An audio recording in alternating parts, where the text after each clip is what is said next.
much would you like to have? Money invested? Yeah. Oh, Same level. and commitment was to Fine, put all this Tell stuff. your I'm peanut gonna butter's about done. 30,000. Yeah. on my budget.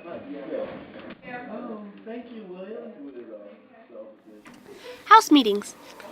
Every Sunday at 7, or usually like 7:30 or 8, depending on when everyone gets into the living room, we have a house meeting, and it's inside of the library.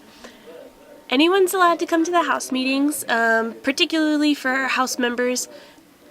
The meetings are led by a volunteer facilitator who will call on people in the order that they raise their hands. At a meeting, people can make announcements, discuss issues, schedule sub-meetings, make proposals, and review the lost and found before it's transferred into the free box.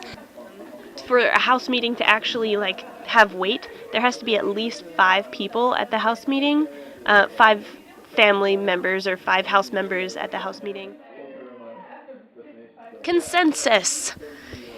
If someone makes a proposal, we vote using consensus, which means that everyone has to pass the vote or we don't do it.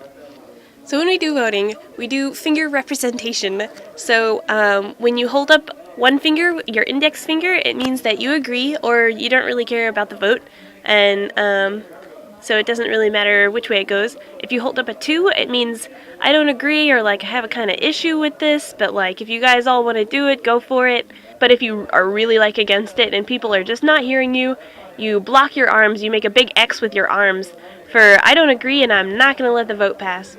If someone blocks, then sub-meetings are in order.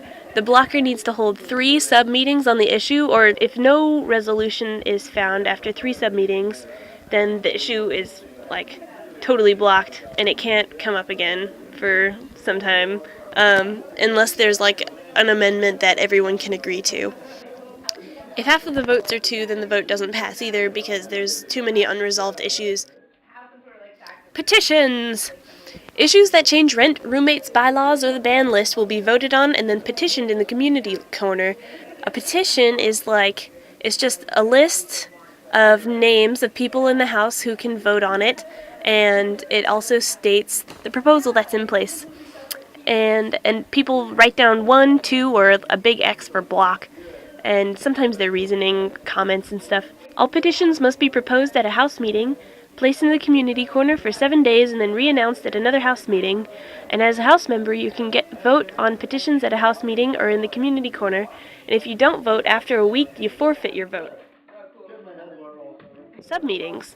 Sub-meetings are usually used for issues that don't concern all house members and need in-depth discussion. Sometimes you just know that a conversation is going to last, and you don't want it to take up meeting time.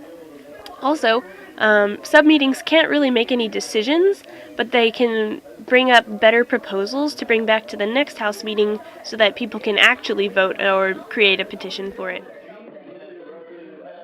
Emergency meetings. Any member may call an emergency meeting if the house issue needs to be discussed and voted on and cannot wait until the next house meeting. Someone usually runs around the house and gets everyone to go into the library to vote. 2/3 of the house must be present at an emergency meeting for a decision to be made, and any decisions made must be re-voted on at the next house meeting. Okay, yeah, bye!